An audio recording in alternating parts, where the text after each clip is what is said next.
Hello. तर मी केला होता चिकन रस्सा, मालवणी पद्धतीत चिकन रस्सा. त्यासाठी चिकन घेतलं आणि त्या हळद आणि लिंबू लावून 15 मिनटं ठेवायची आणि वाटण्यासाठी 2 कांदे कापून आणि खोबरं घेतलेलं. तर फोडणीसाठी थोडंसं राई घातली. राई भाजली की त्यामध्ये थोडेसे खडे मसाले घालायचे. एक बारीक कापलेला कांदा तो पण भाजून घ्यायचा लालसर आणि त्यामध्ये आलं लसूण आणि मिरची याची पेस्ट घालून घालायची. ती पण 2 मिनटं भाजली की त्यामध्ये टमाटर घालून घेऊया.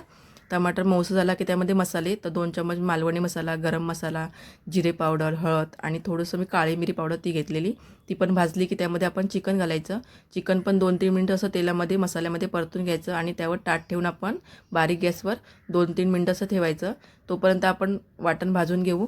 त्यासाठी 2 कापलेले कांदे ते लालसर होईपर्यंत भाजून घ्यायचे आणि खोबरं पण तसंच आपण खरबूस असं लालसर होईपर्यंत भाजून घेऊ आणि थंड आला की नंतर मिक्सरला लावूया. हे बघ चिकनला 2-3 मिनटं झाली आहेत. मी असं पाणीनं घातलं नव्हतं तरी पण किती पाणी सुटलं त्याला. आता त्यामध्ये गरम करायला पाणी ठेवलेलं ते घालून घेते आणि त्या चवीप्रमाणे मीठ घालते. मीठ घातलं नव्हतं त्यामध्ये मीठ घालून घ्यायचं आणि 10 मिनटं आपण ताट ठेवून शिजू द्यायचं. आणि वाटण पण तयार केलं. 10 मिनटं पण झाली आहे. चिकन आपलं शिजलं आहे.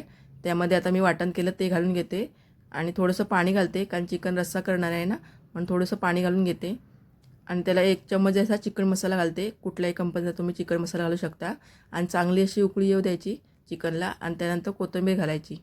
अशा प्रकारे आपला चिकन रस्सा तयार होतो. छान होतो. तुम्ही नक्की ट्राय करा. आणि आवडल्यास माझ्या चॅनलला लाईक करा.